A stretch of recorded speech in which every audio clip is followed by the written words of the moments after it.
Mike दर्शन से मनोविकार नहीं जाते। बड़े जगमग रूप के दर्शन हुए, यह मामूली बात है।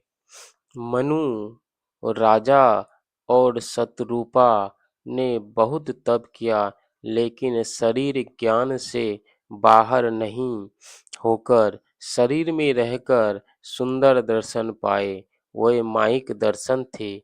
कोई कूढ़े तो मैं कहूँगा कि गो गोचर, जहाँ लगी मन जाई, सो सब माया जानहूँ भाई।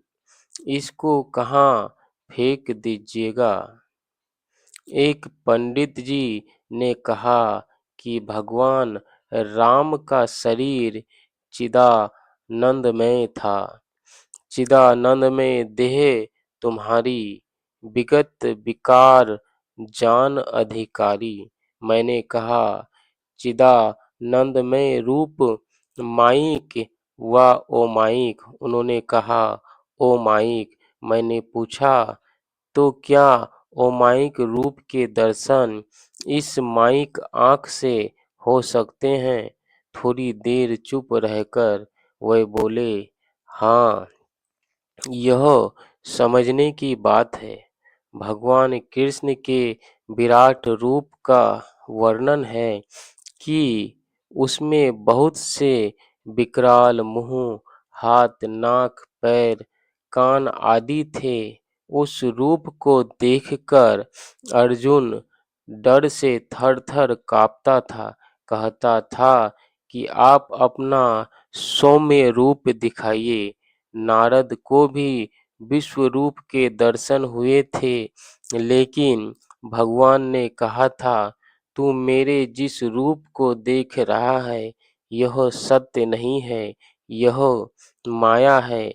मेरे सत्य स्वरूप को देखने के लिए इसके भी आगे तुझे जाना चाहिए।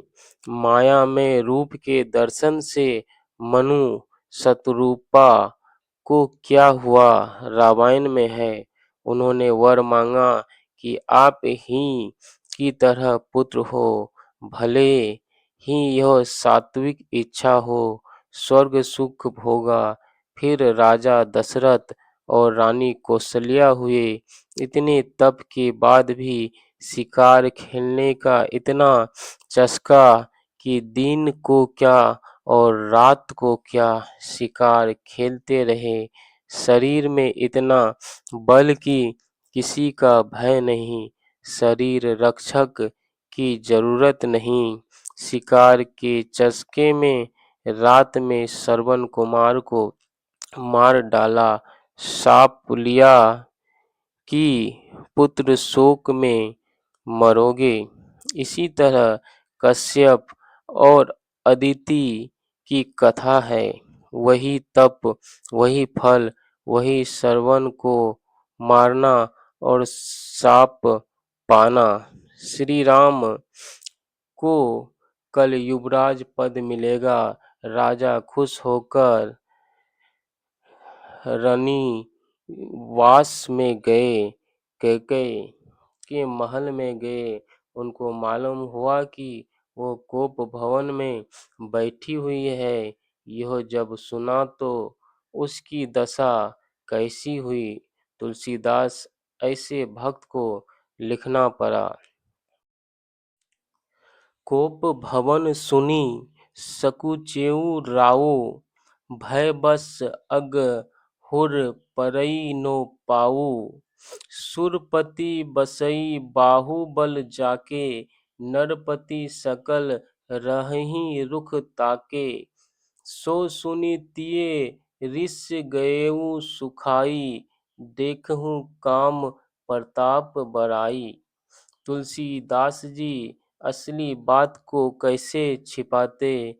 जगमग दर्शन से मनोविकार नहीं जाते। इतना तप, फिर मनोविकार, तब किस काम का यह तप।